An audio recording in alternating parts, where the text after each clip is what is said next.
বন্ধুগণ, আমি গতকালের এই prima ফেসি of the CBI reports placed in শীর্ষ আদালতে, অর্থাৎ সুপ্রিম কোর্টে যে আমাদের সিবিআই যে প্রাইমা ফেসি রিপোর্ট দিয়েছে, প্রাথমিক তদন্তের রিপোর্ট দিয়েছে, তাতে খুব হতাশাব্যঞ্জক এটাই যে কোনো কনক্লুসিভ বা ডিসিশন কোনো আসেনি এখনও। শুধু তাই নয়, সবচেয়ে দুর্ভাগ্যজনকভাবে যারা মানে তথ্য প্রমাণ লোপাট করেছে তাদের থেকে কোনো বিন্দুমাত্র সহযোগিতা পাওয়া যায়নি। নট অনলি রাজ্য পুলিশ থেকে আরম্ভ করে, রাজ্য সরকার থেকে আরম্ভ করে, হসপিটালের বিভিন্ন অ্যাডমিনিস্ট্রেটিভ অথরিটি কথা বা তথাকথিত সঞ্জয় রায়কে, যাকে আসামের কাঠগড়ায় দেওয়া হয়েছে, তারা এখনও মেডিকেল টেস্টিং হয়নি। এছাড়াও যে চারজন ইন্টার্নি তার সঙ্গে ডিনার করেছিল, তাদের কাছ থেকেও সদুত্তর পাওয়া যায়নি। গত 7 দিন ধরে যে একজন অধ্যক্ষ একটা দুষ্কৃতি যে দুষ্কৃতি এবং দুর্নীতি ভরা পা থেকে মাথা পর্যন্ত, তার মুখ থেকে একটা কথা বের করতে পারে না। আমি জানি না এই মানে তার স্বীকারোক্তি বা তার বয়ান নেওয়ার পদ্ধতিটা কী ধরনের, কতটা বিজ্ঞান ভিত্তিক এবং কতটা সায়েন্টিফিক বা ভারতীয় দণ্ডবিধি অনুসারে কোন ধারায় পড়ছে আমি জানি না।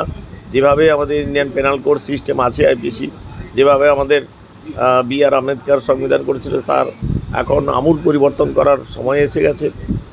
আপনারা জানেন, শক্তের ভক্ত নরমের জম, তাই জন্য আমরা চাই কি প্রশাসনিক ব্যবস্থা এমন কঠোর থেকে কঠোরতম হবে, যেটা দৃষ্টান্তমূলক কঠোরতম শাস্তি শুধু দিতে হবে না, তার জন্য বিভিন্ন রকম নিয়ম প্রণয়ন করতে হবে। জাতি ধর্ম দলমত নির্বিশেষে সেই মানে আজকে আমাদের সংবিধান পরিবর্তন করার সময় এসে গেছে। তা না হলে আগামী দিনে বিভিন্ন রকম দুর্নীতি এবং বিভিন্ন ধরনের যে দুষ্কৃতি বা যে অপকর্ম বা ক্রাইম ক্রমশ বাড়বে।